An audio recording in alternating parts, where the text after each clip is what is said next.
दोस्तों, जैसे ही भारत में कोविड की सेकेंड वेव का प्रभाव कम हुआ है, वैसे ही भारत के सभी सेक्टर्स पर मोदी सरकार ने फोकस करना शुरू कर दिया है। अब देश के सैनिकों को अत्याधुनिक बनाने की तैयारी भी तेजी से चल रही है। उन्हें ट्रेनिंग फैसिलिटी एक्सपर्ट के थ्रू जो है वो प्रोवाइड की जा रही है और साथ ही साथ पुराने हो रहे हथियारों की जगह नए हथियारों की रिप्लेसमेंट की जा रही है, जिसके लिए अब भारत में तेजी से टेस्टिंग मिसाइलों की चल रही है। लेकिन हैरान करने वाली बात यह है कि हमारे देश में हथियार, हेलीकॉप्टर या लड़ाकू जहाज बनाने की सिर्फ एक ही कंपनी है और वो है हिंदुस्तान एरोनॉटिक लिमिटेड, यानी कि HAL के पास पहले काम नहीं था। वहाँ जो लोग एम्प्लॉयड थे वो वेले टाइम पास करके अपने घर चले जाया करते थे, क्योंकि पहले की सरकार स्वदेशी हथियारों पर ध्यान ही नहीं दिया करती थी। लेकिन फिर भी HAL जो है वो कर्ज में डूबता चला गया। जब से मोदी सरकार आई है तब से वहाँ के लोग इतने बिजी हो गए हैं कि HAL को स्वदेशी हथियारों के इतने नए ऑर्डर्स मिल रहे हैं और अब HAL को अपनी कैपेसिटी को बढ़ाने की आवश्यकता महसूस हो रही है और HAL का अब कर्ज भी कम होने लगा है। और साथ ही दोस्तों, हमने आपको पहले अपनी एक वीडियो में बताया था कि गवर्नमेंट जो है वो प्लान कर रही है प्राइवेट सेक्टर कंपनीज को हथियारों के मामले में इन्वेस्टमेंट करने के लिए।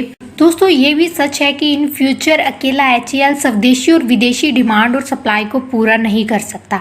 ऐसे में जरूरी है कि हथियारों के निर्माण के क्षेत्र में प्राइवेट कंपनीज को बढ़ावा दिया जाए और ऐसा करने पर दोस्तों ये होगा कि प्राइवेट और गवर्नमेंट कंपनीज दोनों में एक कड़े की टक्कर जो है वो चलती रहेगी। दोस्तों, फिर भी अकेले ही HAL के दम पर भारत बड़ी छलांग लगा रहा है और उसी कड़ी में जल्द ही HAL भारतीय वायुसेना को लाइट कॉम्बैट का पहला हेलीकॉप्टर पैच सौंपने वाली है।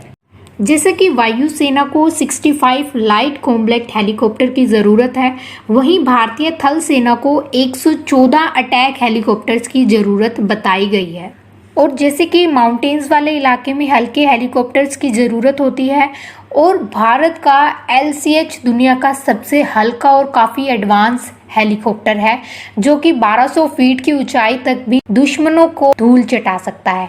यहाँ तक कि भारत के लाइट कॉम्बैट का डिज़ाइन इतना प्रभावशाली है, इतना अट्रैक्टिव है कि तुर्की ने भी भारत के लड़ाकू हेलीकॉप्टर्स की नकल उतारने की कोशिश की है। हालांकि अभी भारत के पास पहले से Mi-25 और Mi-35 अटैक हेलीकॉप्टर्स मौजूद हैं। वहीं दुनिया का सबसे एडवांस अमेरिकी मुल्क का अपाची अटैक हेलीकॉप्टर भारतीय वायुसेना का हिस्सा बन चुका है। लेकिन पहली बार शायद इतिहास में ऐसा होने जा रहा है कि अटैक हेलीकॉप्टर के मामले में भारत के पास विदेशी हेलीकॉप्टर से कहीं ज़्यादा स्वदेशी हेलीकॉप्टर की संख्या होगी, जिससे यह पता लगता है कि भारत तेजी से स्वदेशी हथियारों को अपने देश में बढ़ावा दे रहा है। और अगर प्राइवेट कंपनीज भी इस मामले में बढ़ चढ़कर सामने आएंगे तो इससे दोस्तों एक एम्प्लॉयमेंट तो बढ़ेगा ही, लेकिन साथ ही साथ एडवांस टेक्नोलॉजी के नए नए हथियार जो हैं वो भी बनने शुरू हो जाएंगे। तो दोस्तों, आपका क्या कहना है इस बारे में कमेंट बॉक्स में ज़रूर बताइएगा।